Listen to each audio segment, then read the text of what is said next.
adamant that we're going to stay here until we have to until Seamus has the farm back and Bank of Scotland are dealing with him in a reasonable manner. Just to remind you guys that it's not a case that Seamus Sherlock does not want to pay his mortgage, and it's not a case that Seamus wants a write down, but he wants the bank to be a bit more reasonable with him because they're not negotiating with him at all, you know. So that's what that's about. Well, I came down from Swords about a week ago to stand in solidarity with this family. It's a family of there's 5 children here, and Seamus is the father, and Seamus is a good man.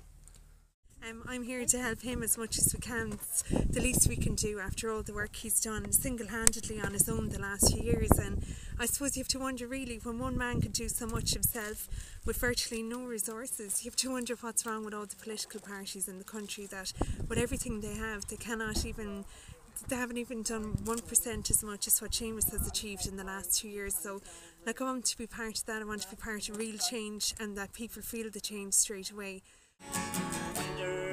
Your hills and your valleys, stroke through my sorrow I see. This is my favorite music now. This is my favorite music. That'll never be the only rivers run free. Only rivers run free. You know, at the end of the day, I know I won't be moved from here. And I know these guys won't be moved from here. There's no backing down here.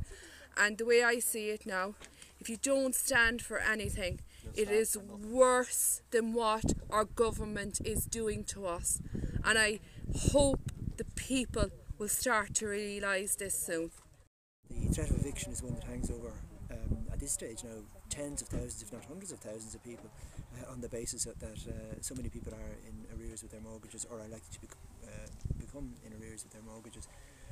And so this seems to me to be the moment when serious resistance begins. So I want to be part of that action.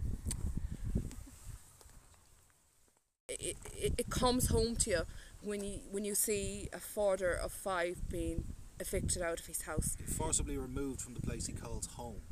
That's what it boils down to. There's nothing complicated about that argument.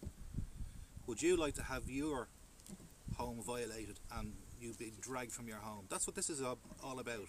So any debates over I paid so you should be able to as well are completely moot. This guy has been told he has to leave his home. That is just not on. In a civilised society, it is not on. So people need to get off their high horse when it comes to their own little bubbles, because it may be Seamus today, it might be you tomorrow, and then if people don't stand up for you. And I'm here today on Seamus's farm because I think it's time that we in this country stood up and took back our sovereignty. Sovereignty is mentioned in the Constitution, and I think it's a good word. The banks have taken over this country, as well as the Troika, and I think it's time that we took it back. It's time for the people to stand together, be united. We will not be divided. The government does not want us to stand together. It suits them to see division amongst our people. Now's the time to stand up and resist.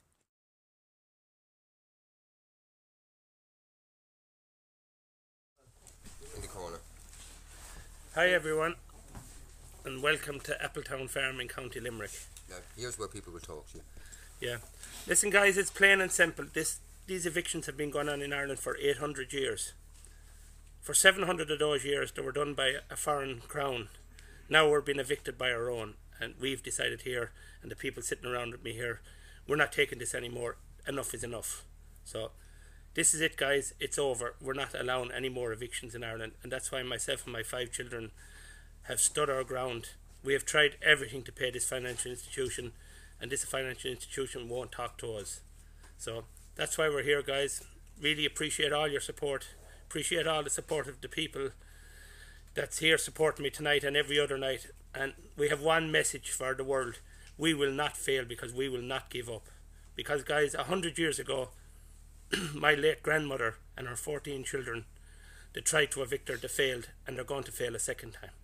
Okay guys, thank you very much, and the guys here will keep you informed, and when we win this, it'll be a changing moment in Ireland's history, And once we win this, we're going to stop all evictions in Ireland. Okay? Thank you. Well done.